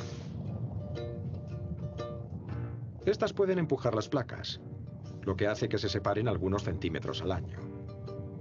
Puede parecer insignificante, pero los efectos son terroríficos. Es lo que provoca los terremotos. Produce los volcanes. Es un videito chiquito para completar lo que acabamos de explicar acerca de las placas, ¿ya? Las placas tectónicas. Muy bien, ahora sí continuamos. Por favor, me dicen si estoy compartiendo material. No voy a hacer que me olvide y comience a hablar y no estoy compartiendo material. ¿Ya? A ver, chicos, estoy compartiendo material. Por favor, díganme. ¿Me escuchan? ¿Me escuchan? ¿Me ven? ¿Se comparte material? Sí, sí Ya. estoy compartiendo. Muchas gracias. Entonces vamos a seguir. Ya nos vamos a la siguiente, en este caso, parte. Está referida a, en este caso, a vulcanismo. ¿Ya? Vamos a la parte de vulcanismo. Bueno, ya para no redundar más y ya más o menos estamos viendo de qué está tratando todo el tema. Ya terminamos con sismos también ahorita. Quiere decir que este magma va a ascender a la superficie. Entonces, ese proceso de ascenso se conoce como vulcanismo. Entonces, y va a buscar, pues, ¿no? Ya cuando está en la corteza, pero no sale, va a buscar grietas, fisuras, y de repente quiere salir el magma, pero lo hace a través de una erupción volcánica u otras manifestaciones también que se dan. Es por eso que el vulcanismo, dicen, tiene dos orígenes, ¿ya? En una zona de convergencia y una zona de divergencia. Esto ya no debe ser nuevo para ti, porque ¿qué hemos dicho? Zona de divergencia, cuando las placas en este caso, se desplazan en sentido contrario, ¿quién sale? El magma, ¿ya? Ese ascenso es magmatismo, es vulcanismo, ¿ya? Entonces ahí se origina este vulcanismo, o sea, cómo sale y emerge ese magma. Y zona de convergencia es cuando convergen estas placas, ¿verdad? En una zona de subducción sobre todo. Has visto cómo la placa de Nazca penetra la astenosfera, ¿no? Un gráfico donde tú dices, ah, profesor, así se mueven, así, ¿ya? Y genera esa gran presión que finalmente a veces sale como una erupción volcánica o formando plegamientos, ¿ya? Es por eso que este vulcanismo tiene dos tipos, ¿ya? No es se origina acá, en zona de divergencia y convergencia, pero tiene dos tipos, magmatismo intrusivo y extrusivo. Cuando hablamos de magmatismo, sobre todo hablamos de magmatismo intrusivo. Profesora, ¿es magmatismo intrusivo o plutónico? Acuérdate de eso. Cuando el magma sale de la astenosfera, pero no llega a salir a la parte externa, o sea, no llega acá a la parte externa donde estamos nosotros. Solo llega a la corteza interna, ¿ya? Entonces rellena este magma, rellena cavidades, fisuras, ¿ya? Por ejemplo, en estado de fusión, profesor, en estado así magmático de fusión con altas temperaturas, así es, ¿ya? Por eso que forma batolitos. Miren acá este gráfico, ¿ya? Tenemos ahí la formación de estos batolitos de gran dimensión, batolitos que miden, en este caso, imagínense desde la Libertad, la zona batolítica costera, por ejemplo, estas emisiones tú lo ves como cerritos, ¿no? Desde la zona de la Libertad hasta, en este caso, pues hasta Ica, ¿no? Esto genera ya que vamos a tener estas emisiones batolíticas, no van a ser de gran proporción, pero sí hay esta cierta elevación. Por ejemplo, batolito en Lima, por ejemplo, ahí tienes en este caso pues el morro solar, ¿no? Entonces, todas estas emisiones van a estructurarse y no van a salir a la parte externa. Estos son de grandes dimensiones, los batolitos. Algo más chiquito que un batolito es un lacolito, ¿no? Que ha querido salir a la parte externa y ha formado una especie de media luna o honguito, ¿ya? Y en la parte externa tú lo ves como una loma, un cerrito pequeño, ¿ya? Y también o se le conoce como domo. Ahora, por ahí sale el magma y al salir el magma, ¿qué significa? Ahí va a salir y encuentra una fisura y la rellena.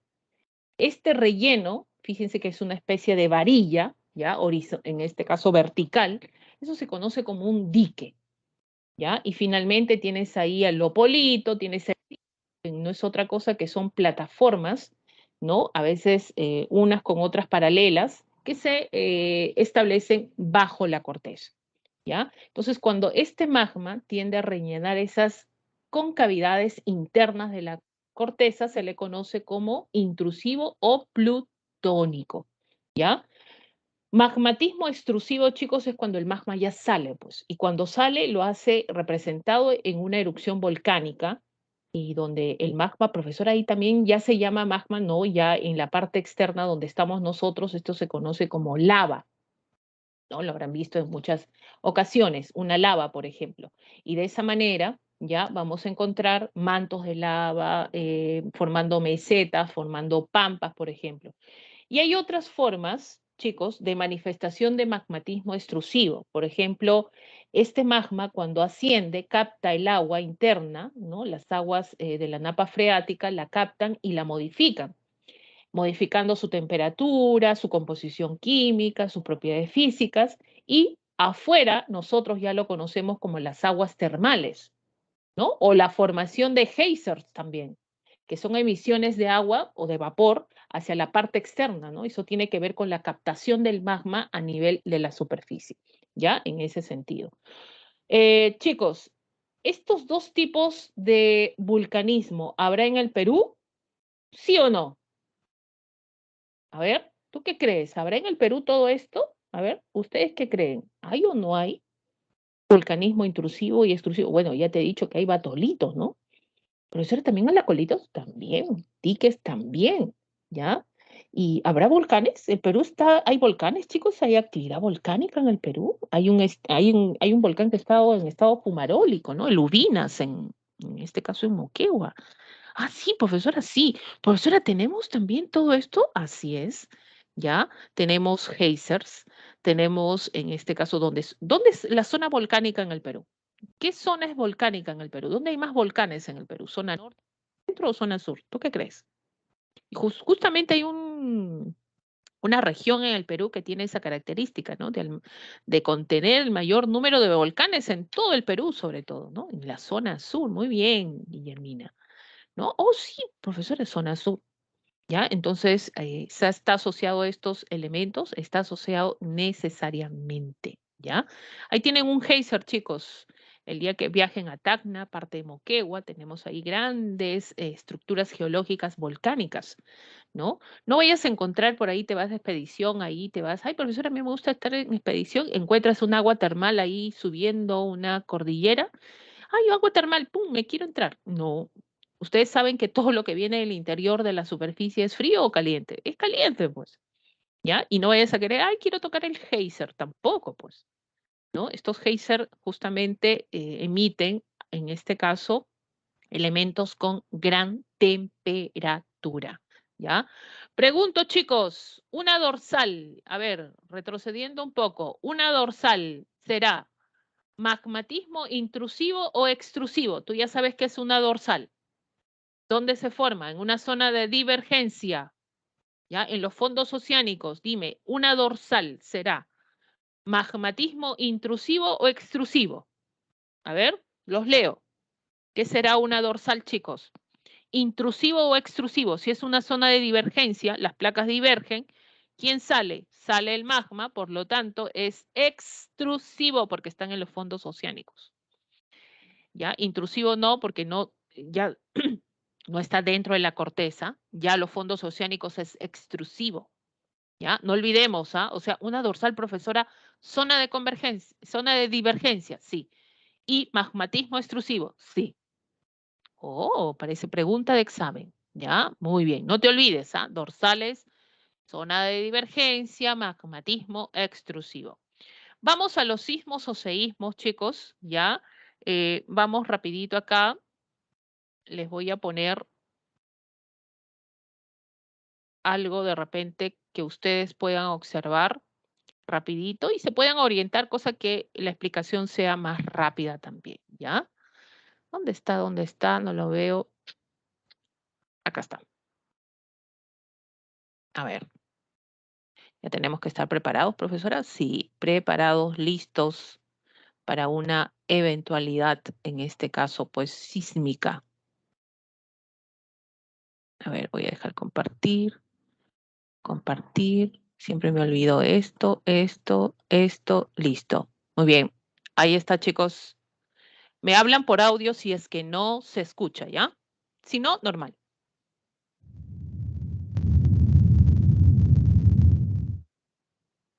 El movimiento que se produce en la superficie terrestre durante un terremoto se debe a una energía liberada a gran profundidad en el interior de la Tierra. Esta energía se transmite a la superficie a través de las llamadas ondas sísmicas. El estudio de los terremotos o sismos y de las ondas sísmicas se denomina sismología. Los terremotos se originan cuando las rocas situadas a gran profundidad se rompen de forma repentina como consecuencia de la presión a la que están sometidas o cuando se deslizan a lo largo de una falla. El punto en que se libera la energía se conoce como foco del terremoto. La energía del terremoto avanza desde el foco en forma de ondas internas. Existen dos tipos de ondas internas, esto es, transmitidas por el interior de la Tierra. La onda más rápida es la llamada onda P u onda primaria. Avanza a una velocidad de entre 4 y 7 kilómetros por segundo, dependiendo de la densidad de la roca que atraviesa. Una onda P es una onda de tipo compresivo.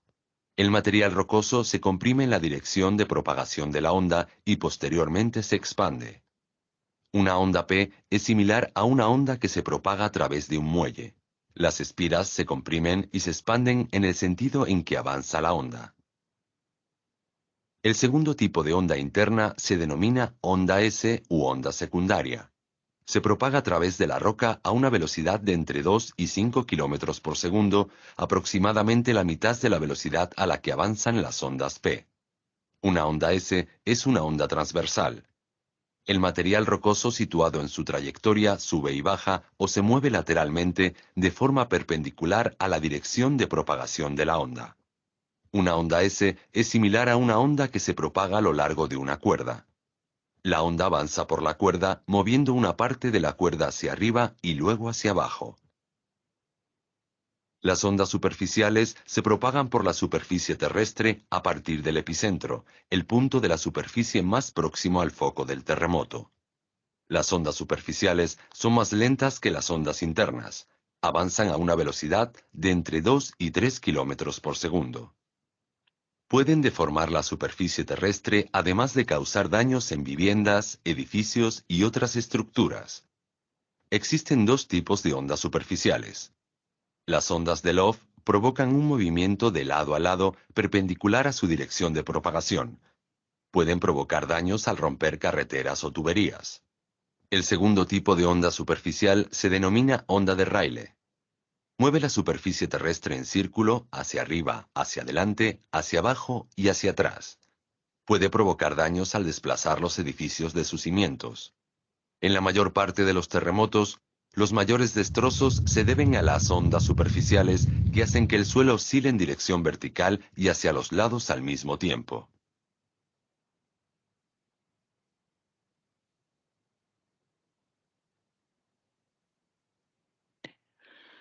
Bueno, chicos, ahí está.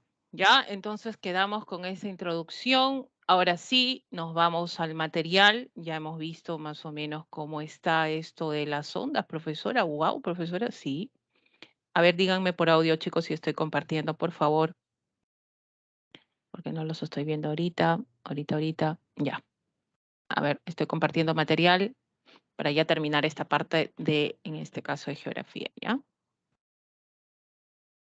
A ver, ya. Miren, entonces, ¿qué hemos visto? Los sismos o seísmos son aquellos que se van a determinar y formar, o sea, es el sinónimo que se maneja. Y el origen está sobre todo en el desplazamiento de las placas y vulcanismo. El inicio, donde se está iniciando una actividad sísmica, donde es en el hipocentro, en la parte interna de la superficie, ¿ya? La interacción de placas o vulcanismo también. Es donde se produce el sismo. Trazamos una línea vertical hacia la parte externa y ubicamos ahí ya no el hipocentro, sino ahí el epicentro. Hipo o foco, ¿verdad? Es en la parte interna y epicentro o epifoco en la parte externa, donde se manifiesta el sismo. No sé si ustedes han escuchado en algún momento cuando se habla y se dice, ¿no? Y dicen que, la profundidad del sismo fue de 30 kilómetros, fue de 39 kilómetros, profesora. Entonces, cuando te habla de eso, te está hablando de dónde se inició finalmente esta actividad sísmica, te está hablando de la ubicación del hipocentro. ¿Qué nos conviene más? Que haya mucho más profundidad.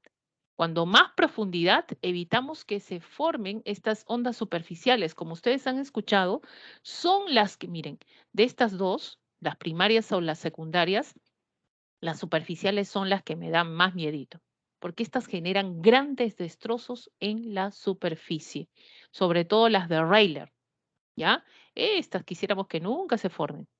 Profesora, ¿de verdad? Sí. Los sismos que tú has sentido, los temblorcitos que tú has sentido estas semanas, por ejemplo, ¿qué ha sido? Longitudinales, primarias o transversales o secundarias. Estas dos se forman en el hipocentro, ¿Ya? Las primarias, como has visto, son las más veloces, se desplazan por sólido, líquido, gaseoso, ¿no? Hacen esto, hacen esto, hacen esto y de pronto hacen esto. Son las más veloces, incluso lo escuchas como un ruido, ¿no? Ah, está pasando un camión. Ah, no. Uy, se movió, ¿no? Esas son las primarias, ¿ya? Hacen eso. Cuando tú ves tus objetos en tu casa, están así, están como vibrando, ¿ya? Ahora, las secundarias son las más lentas, solo se trasladan por el estado sólido, también se originan en el hipocentro, ¿ya? Y generan estos levantamientos, ¿no? Estos sacudones que tú ves, imagínate, ¿ya? Chicos, ustedes han vivido un movimiento sísmico, hemos tenido uno de mayor duración en la historia sísmica del Perú. Duró 3 minutos 30 segundos, hablamos del 2007. De repente les han contado, ustedes han estado chiquititos, profesora, lo he vivido, pero el epicentro no fue en Lima, el epicentro fue en la zona de Pisco, ¿ya? Entonces, tenemos que estar preparados para una eventualidad sísmica en este país, tenemos que estar preparados, ¿ya? Sobre todo Lima y otras regiones también, sobre todo la zona sur que siempre tiembla. Fíjense que siempre hay movimientos sísmicos que no son percibidos, que son menos de 4 grados, en los cuales estamos hablando de 1000 sismos al año incluso, ¿ya? Pero los que sí sentimos tienen mayor, en este caso, pues intensidad, ¿no? En este caso, liberación de energía, ¿ya? En cambio, las superficiales, estas son las que se generan en la superficie, ya a partir del hipocentro. Estas ondas superficiales, chicos, bueno, son los que generan, como acabamos de ver también en el video, los mayores destrozos. Las escalas sísmicas que tenemos, ¿cuál es la más común y la más conocida? Ustedes habrán visto en los medios, es la escala de Richter, ¿ya? O también mide la energía liberada en el foco, o sea, en el hipocentro. Ahora, no es tan segura Richter porque hay muchas deformaciones cuando se manifiesta o cuando se utiliza este tipo de escala, porque solo se permite medir ciertas liberación de energía hasta que no sobrepase los 6,5 grados, nada más. Porque de ahí se deforma, ¿no? Da una mala información. En cambio, lo que se está utilizando hoy en día, creado por los norteamericanos, es la magnitud del momento. Esta es la más utilizada, esta es la que mide la liberación de energía total de un terremoto en un movimiento sísmico. ¿Por qué? Porque mide la falla, la geometría, la estructura que se generó en un primer momento, la profundidad del foco y el desplazamiento máximo de las placas. Entonces tiende a ser más completa magnitud del momento. A diferencia de Richter, ¿no? Esto va de 1 a 10 grados. Momento va de 1, chicos, ¿a cuánto? No tiene límite, porque dicen que pueden haber muchas más eventualidades sísmicas de mayor consideración, ¿no? Como vamos viendo en este caso, ya pasando los años en nuestro planeta. Mercalli modificada, chicos, para que ustedes puedan diferenciar magnitud del momento o Richter, ¿ya? Richter, obvio que te tienen que decir para que tú marques Richter, solo mide hasta los 6,5 grados, ¿ya? Mide la energía liberada del foco, nada más, ¿ya? En cambio, esta es más completa, ¿ya? También mide esta liberación de energía, ¿no? Habla del desplazamiento de las placas, es más completa. Mercalli, tienes que identificarlo por esto. Permite evaluar la intensidad del sismo. Los daños que ha producido, esta palabra intensidad es clave, ¿ya? Los daños que ha producido un movimiento sísmico. Ha habido caída de viviendas, ruptura de puentes, en este caso de pistas, viviendas de gran consideración, etcétera. Todo eso cuenta la escala Mercalli modificada. Va de 1, ¿ya? A, en este caso, 12. ¿12 qué? Pero en números romanos. 12, pues ya la superficie desapareció. Así de simple, ¿ya? Pero mide esta intensidad de, sobre todo, de las eventualidades sísmicas que ocurren. Y tenemos ahí, chicos, algo que también viene con los movimientos sísmicos, son los tsunamis, son esta formación de grandes olas que se producen, en este caso, por una actividad sísmica. Fíjense, cuando nosotros tenemos por ahí, y el Perú está expuesto a tsunamis, la formación de estos eventos, estos fenómenos, tenemos que estar sobre todo pensando en algo. El mar está, la parte oceánica, chicos, es una gran masa de agua. Y de pronto, esta gran masa de agua, en la parte externa hay vientos que hacen que se generen estas olas que nosotros conocemos en la parte de manera natural. Pero, ¿qué pasa cuando este océano, en la parte interna del océano, se produce un sismo y hay desplazamiento de superficie oceánica? Esto es terrible. ¿Por qué? Porque es como que tú dejaras acá en el suelo, ¿ya? Una bandeja de agua, y cuando la ves la bandeja de agua, el agua está quieta, pero de pronto mueves la base de la bandeja. ¿Qué pasa con el agua? El agua comienza a desplazarse con más velocidad y incluso se derrama. Imagínate eso que pasara en el océano, ¿no? Entonces, hay un movimiento sísmico próximo a una zona continental o una zona oceánica, y de pronto hay deslizamiento de la superficie oceánica y eso genera que las aguas se muevan. Es por eso que cuando eso pasa, la parte oceánica, miren, se levanta el agua. Y muy cerca, donde se está produciendo eso, donde estás tú bañándote en la playa, el agua del mar, has visto, de la playa, tiende a retirarse. ¿Eso qué quiere decir? Que cuando más se retira, está más cerca el proceso de levantamiento de aguas oceánicas. Entonces, lo que tienes que hacer es tú huir, ¿no? Profesor, me quiero tomar mi selfie. No, porque todo esto, chicos, todo lo que sube tiene que bajar y baja así, con gran fuerza, y se forman estas grandes olas, pero para los dos lados. Es por eso que cuando hubo el tsunami en Japón, después del terremoto, ¿ya? Hicieron la alerta de tsunami en la zona de donde estamos nosotros, el otro lado del Pacífico. Estas olas se desplazan con gran velocidad, vienen rápido y con gran fuerza, ¿no? Ah, profesora, pero dijeron que las olitas iban a ser de 1 metro. Anda a ver el océano levantado en 1 metro y que te arrase. Si una olita normal te revuelca en la playa, imagínate esto. ¿Ya? Entonces, esto se tiene que prever. Ahora, no vayas a pensar que viene una ola y se acabó. No, conforme pasa el tiempo, las olas pierden su tamaño, ¿no? Olas de 20 metros, de 15 metros, de 6 metros, que generan estos desastres. ¿Estamos preparados para esto, jóvenes? Bueno, están nuestros satélites que captan la información que recibimos. Hay hay una información que recibimos de datos de Honolulu, en Hawái, que nos dicen, oh, se están produciendo olas, por favor confirmen. Lo recibe la Marina de Guerra del Perú. Finalmente, si esto se comprueba, hay que evacuar a todas las personas con el sistema de defensa civil que tenemos hoy en día en nuestro país también, ¿ya? Y los principales desastres de origen sísmico, chicos, que han generado pues un impacto socioeconómico. El más catastrófico que hemos tenido hasta la fecha, 1970, fíjense el foco a 30 kilómetros de profundidad, el epicentro a 50 kilómetros en la zona de Chimbote. La escala de Richter, ¿por qué, profesora? Si no es momento, no, porque hasta 1970 se usaba la escala de Richter. Luego, fíjense en el terremoto del 2007, y ya estamos hablando de la escala del momento. Ahora, el terremoto no es que generó que mueran 67.000 peruanos, chicos. El terremoto que se produce, en este caso, tuvo como epicentro en Chimbote, no generó tantas muertes. Lo que generó tantas muertes fueron las consecuencias del terremoto.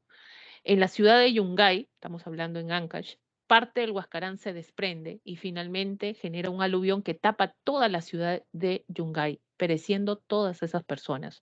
Hoy en día Yungay es un gran camposanto justamente, y se tiene que recordar esta eventualidad sísmica importante que generó un gran impacto socioeconómico en nuestro país. A partir de ahí nosotros pues ahí, ¿qué hicimos? Creamos defensa civil, ¿no? Para prevenir los sismos en casa.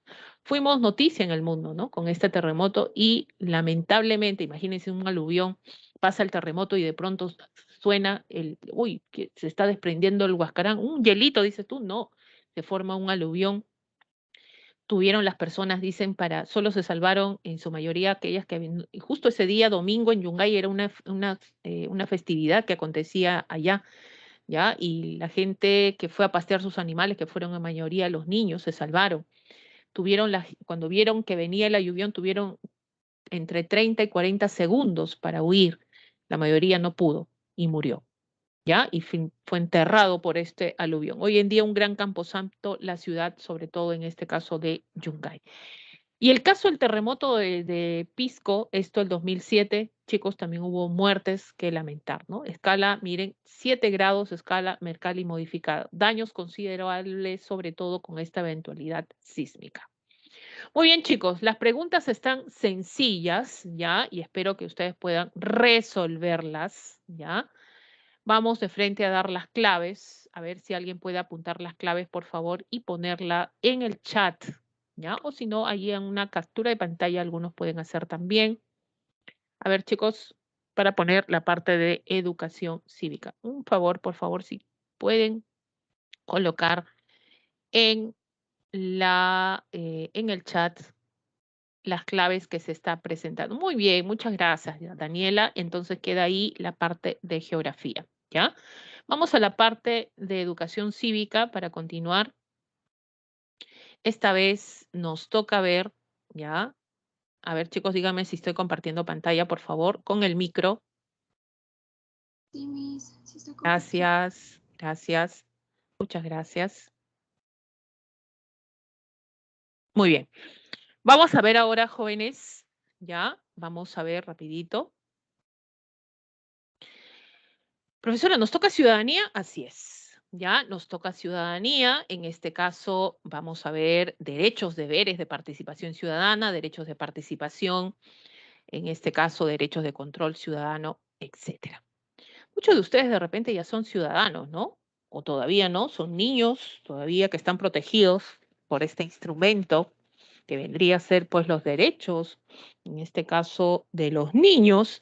No creo, algunos ya adquieren su ciudadanía a partir de cuándo, a partir de los 18 años, ¿ya?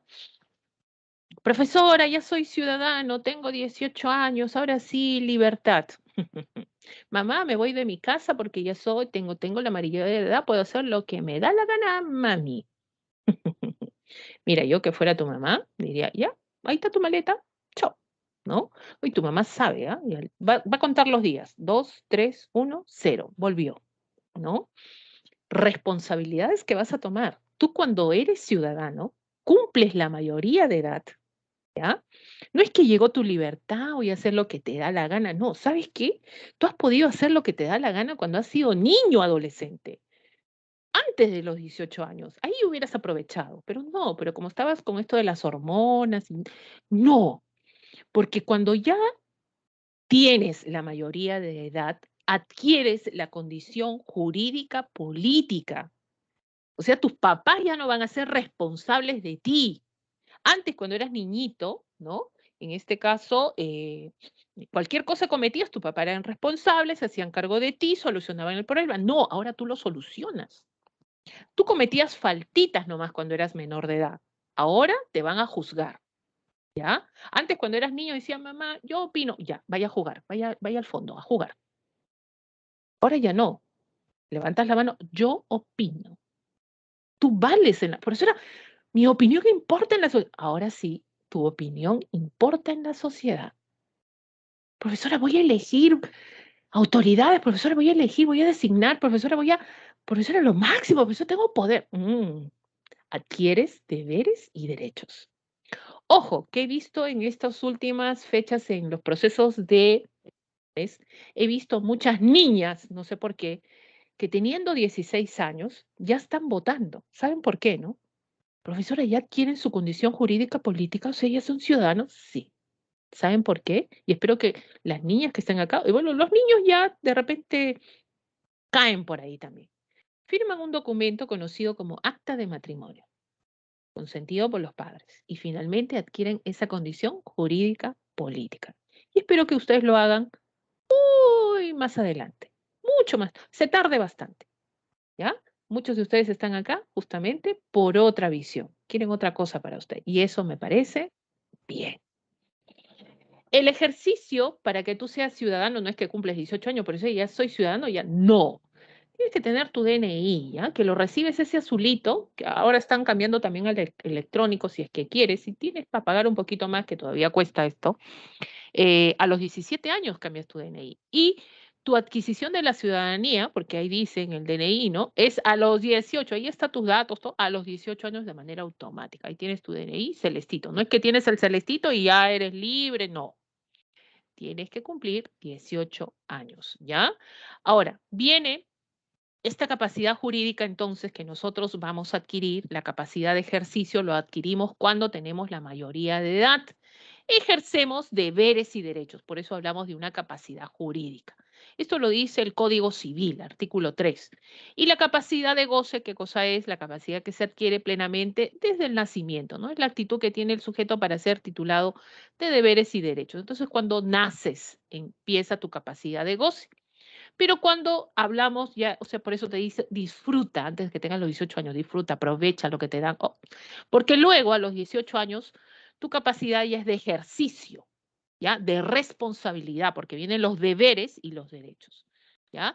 Es por eso que todo ciudadano, como ves acá, ya vamos a ver, en este caso, todo ciudadano dice, tiene la plena capacidad de ejercicio, implica mayor compromiso frente a la sociedad, tiene capacidad política de intervenir en asuntos públicos, referéndum, iniciativa legislativa. Profesora, yo puedo participar en referéndum, sí, iniciativa revocatoria, sacar a una autoridad, remoción también, y demanda de rendición de cuentas a cualquier institución, en este caso del Estado. Estos derechos ciudadanos ya se ejercen de manera individual, o sea, tú puedes ejercerlo de manera individual, incluso formando parte ya de organizaciones políticas, movimientos políticos, alianzas conforme el artículo de la Constitución Política, el artículo 35. Jóvenes, los derechos ciudadanos nunca, nunca se pierden, pero sí pueden ser suspendidos. ¿Y quién suspende? Por eso es un derecho, me van a suspender. Así es, porque has transgredido una norma. O hay algo que te va a ayudar a ti para ayudarte también. ¿Ya? ¿Y quién lo hace? Un juez, tiene que hacer un juez, una resolución judicial te suspende. Por ejemplo, por resolución judicial de interdicción. O sea, cuando te declaran interdicto a ti, te van a declarar interdicto, ya sea tu familia, ya tus allegados, en este caso cercanos, o también el Ministerio Público, eso se conoce como interdicción civil.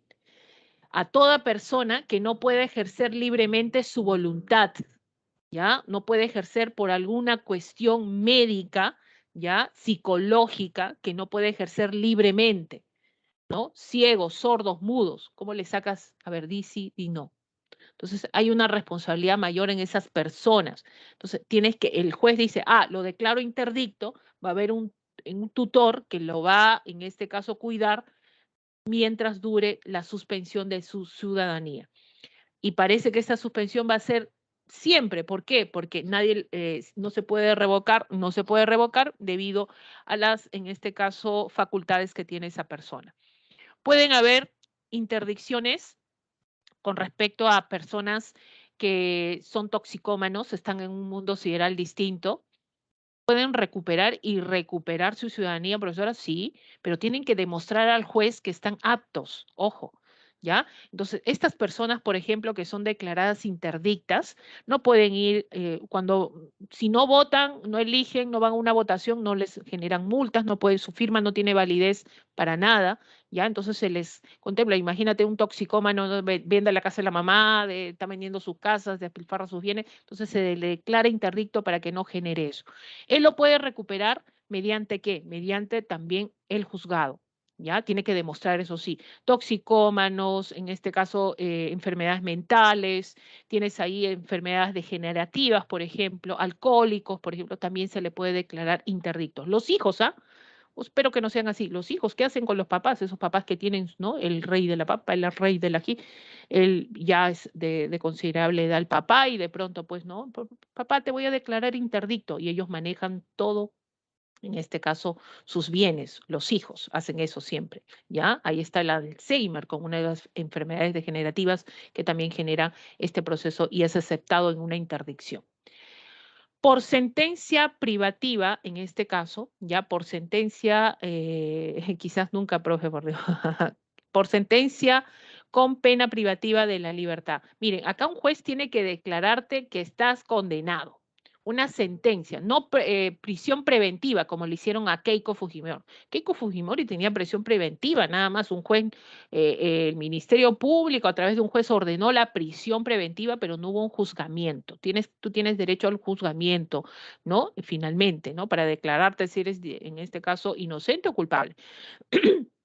Ella podía postular a la candidatura presidencial estando en prisión preventiva, ojo, podía hacerlo, así como ganó, en este caso, el gobernador de Cajamarca, ganó las elecciones para ser gobernador de Cajamarca teniendo prisión preventiva. Cuando es por sentencia, cuando el juez resuelve, bueno, te condeno a 5 años de pena privativa, ahí se te suspende tus derechos ciudadanos. No puedes participar en partidos políticos, ni siquiera en elecciones, no vas a ir a votar, por ejemplo. Profesor, ¿y cuándo lo recupero? Cuando termina tu sentencia, sales del recinto penitenciario y automáticamente lo recuperas, después de los 5 años. Por sentencia con inhabilitación de los derechos políticos, o sea, más que nada acá autoridades que han formado parte del Estado en hechos de corrupción, que se les ha descubierto, que han malversado fondos, etcétera. Entonces el juez ve todo eso y dice, ah, no, hay que inhabilitarlo. Esto más no lo queremos por un buen tiempo. Y esto es por un tiempo nada más, ¿no? Lo inhabilitan políticamente. Ahí lo han inhabilitado, por ejemplo, a Fujimori, ¿no? En cierta medida quería volver, pero no pudo, lo inhabilitaron. Y finalmente, pues chicos, a Marta Chávez también lo inhabilitaron, ya pasó su sentencia y por eso ya volvió a ser congresista de la República incluso. Ya, pero en esos tiempos fue inhabilitada y finalmente pues ahí recuperó, ¿no? Y esto pasado el tiempo de acuerdo a lo que diga el juez, ¿no? Profesora Vizcarra, pues ahí también, ¿ya? Generamos esa situación. No, podrían votar si están, en este caso, pues inhabilitados, interdictos o con prisión preventiva, ¿ya? Los 3 no pueden votar. Y si no pueden votar, pues no se les genera multa porque tienen sentencia, están interdictos o están inhabilitados políticamente. Los deberes ciudadanos, profesora, no quiero. Así tienes un deber como ciudadano. Honrar a tu patria, protegerla de los intereses nacionales. No traiciones a tu patria, pues. En este país hay traición a la patria, pena privativa, en este caso de la libertad lo hay. En caso de guerra, tú traicionas a tu patria si hay pena de muerte. Eso sí, con ganas. Defender la Constitución y las leyes. Profesora, he salido a defender la Constitución, la democracia. Qué lindo, ¿ya? Es tu deber, pues. Es tu deber. ¿Ya? Pagar tributos, por eso sí no quiero, ¿así? ¿Y con qué pagamos los bonos? ¿Con quién pagamos, en este caso, a los congresistas? ¿Con qué hacemos hospitales, pistas, colegios, etcétera? Con tus impuestos, pues, ¿ya? Y hay que pagar los impuestos, de todas maneras, ¿ya? ¿Qué derechos se les inhabilita? Todo lo que tenga que ver con derecho civil, ciudadano, de elección, ser elegidos, Daniela, todo lo que tenga que ver con participación ciudadana, no los derechos fundamentales. Ojo, solamente civiles, ciudadanos, ¿ya? Y exclusivamente de participación. Ahora, pagar los tributos es el pago de los ciudadanos, profesora. Entonces, profesora, ¿qué hago si no pago? Ahí está la SUNAT, que te conoce, pero de pe a pa, ¿ya? Y finalmente hay embargo de bienes, ¿ah? Ojo, ¿ya? Embargo incluso de cuentas corrientes en el banco.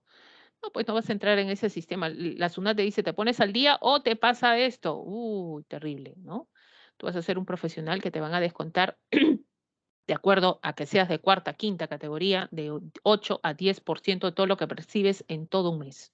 Imagínense, ¿ya? Eso es lo que va a pasar contigo. Querías ser grande, querías, en este caso, quiero libertad, profesora. Por eso a la semana tu mamá cuenta, regresas. Aprovechen, chicos, los que tienen hoy en día el apoyo de sus padres. Deber ciudadano, jóvenes, sufragar. ¿Es un deber, profesora, sufragar en los procesos electorales y las consultas populares? Así es, ya establecidas. Es un deber y un derecho a la vez. Deber porque si no vas te multan, ¿no? Y derecho porque tú tienes derecho a elegir a la autoridad que quieres, ¿ya? Es por eso que tenemos estos mecanismos de participación ciudadana en los cuales ya vamos a tener, en este caso, esta participación de esta forma. Oye, me están dando la hora. Derechos de participación. O sea, tú como ciudadano participas ejerciendo tu derecho a voto. Tú tienes derecho a elegir autoridades. Esto lo hemos ganado a través de nuestra historia, chicos. Sobre todo las mujeres, ¿no? Que no hemos votado así de manera libre, más los hombres, pero solo votaban aquellos que sepan leer y escribir, y mujeres también, ¿no? Hasta que llega la Constitución de 1979 y el voto es universal. Y esto a partir de los 18 años hasta los 70 años es obligatorio, es libre, igual, secreto. Por eso cuando tú publicas algo que estás votando por alguien y lo publicas en las redes, hoy en día se puede denunciar eso, ¿ah? Ojo, no estén haciendo esas cosas. No, pero eso eres mi voto, mi primer voto. Ya sabes lo que te espera después. ¿Ya? Entonces, vamos a... Profesora, mi abuelito tiene 71 años. ¿Él va a recibir multas y no va a ir a votar? No, ya no, pues su voto es facultativo, puede ir a votar, él está en el padrón. ¿Ya? Pero si tiene 70 exactos, es obligatorio todavía. Mira, tú como ciudadano puedes reformar la Constitución, tienes iniciativa de reforma de Constitución, iniciativa de formación de leyes. Toda esta iniciativa, ¿quién lo va a recibir? Finalmente el Congreso. El Congreso es el que faculta si esta ley va o se reforma esta parte de la Constitución. Profesora, ¿yo como ciudadano lo puedo hacer? Sí. Para eso necesitas el 0,3% del electorado del país. No es que vas a recabar firmas en tu hoja A4 que tienes ahí reciclada y de pronto ahí lo presentas a la OMPE, al jurado. No, ¿ya? Chicos, esto se reclama, se compra un kit de firmas en la OMPE. Entonces, para eso hay una inversión. Para iniciativa de reforma constitucional propuesta por los ciudadanos, recabar este tipo de firmas es inversión también financiera y también para iniciativa de formación de leyes. Tú como ciudadano tienes profesor, yo quiero formar una ley, presentarlo en el Congreso para que todos los estudiantes universitarios tengan derecho libre en los sistemas de transporte. Está bien, presenta tu ley, pero necesitas el 0,3% de la población del electorado del país, o sea, todos los aptos en votar, ¿ya? Que tenemos en el país. Presentas eso y finalmente el Congreso es el que resuelve si esto va o no va, ¿ya? Si esto va o no va. Y el referéndum, que también es tuyo, de participación, es la consulta que le hacen a los ciudadanos que se somete la modificación de alguna norma, ¿ya? Y para eso, profesora, yo lo puedo hacer con ciudadano, pero profesora, yo he visto que el presidente Vizcarra también ha propuesto el referéndum. Lo puede hacer una autoridad competente, lo presenta al Congreso para que esto, en este caso, sea consultado a la población. Así es. Fujimori lo hizo, por ejemplo, consultó la Constitución de 1993, la creó, la reformuló y de pronto generó un referéndum para aprobarlo, para que tenga validez. Y la mayoría de los peruanos dijo, sí, apruebo la Constitución. Por eso es válido, ya la Constitución de 1993. Así como puso, en este caso, Vizcarra también, ¿no?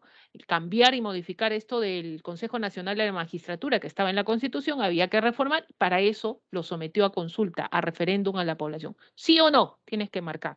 Y para eso, si tú quieres hacerlo sin que te diga la autoridad, el presidente, el primer ministro, etcétera, o el Congreso, ¿no? Ahí tiene que ser sometido, o sea, tú presentas el 10% de firmas del electorado nacional, si quieres someter algo, una norma a referéndum, ¿ya?